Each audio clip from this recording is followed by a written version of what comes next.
power. 6 major European countries organized a meeting that would change the legacy of Africa forever, the Berlin Conference. The agreed fact between the nations was that Africa was a continent that had everything needed for European countries to successfully continue domestic mercantilism and global imperialism.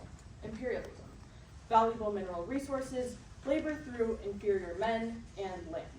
Assertions of Charles Darwin's social Darwinism, in which theory of natural selection or survival of the fittest was agreed upon in European society. The lack of civilization and biological development, according to the standards of European socio-political hegemony, categorized Africa as the lowest in the developmental food chain. Although ideals of social Darwinism had already been accepted on the continent of Europe, the idea that Africans were inferior and therefore Europeans had the right to these African resources was officiated during the Berlin Conference. After the divide, Europeans came to Africa to conquer their newfound treasures. In South Africa, the dynamic quickly became complicated.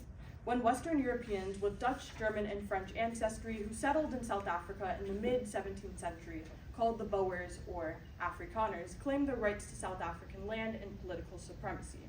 The Boers' first interaction with British colonizers in 1876 were mutual. They both aimed to turn African populations into laborers in diamond mines. Lenin in Imperialism, the Highest Stage of Capitalism, stated, "Capitalism is commodity production at its highest stage of development, when labor power itself becomes a commodity." The invaders were stark in their goal of using African resources for an accumulation of economic gain and power. That is imperialism. In 1899, when Great Britain again took actions to establish colonial power in South Africa, their objective was to be the sole leader. Boer settlers rejected this exertion, and on October 11, 1899, the Great Boer War began. After 3 years of a bloody war, British forces had crushed the Boer resistance army and concurrent movements.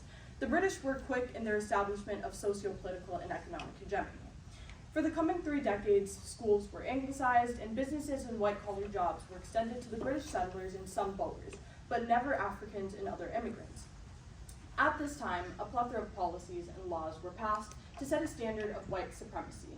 This marked the beginning of apartheid. A parallel can be found in the Democratic Republic of the Congo, a country that experienced a very explicit history of European colonialism. During the Berlin Conference, self-proclaimed humanitarian and philanthropist King Leopold II of Belgium was granted the rights to DRC for his own personal gain. His assumption of power proved brutal on the African continent.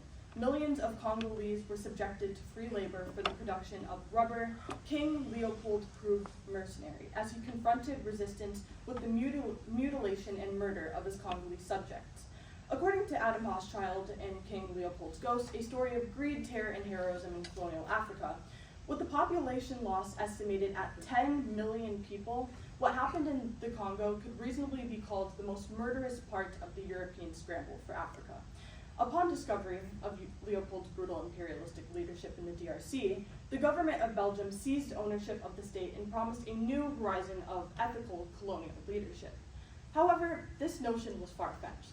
The reality of state-led colonialism in the DRC continued exploitative economic endeavors, using strategies and personnel from Leopold's previous administration.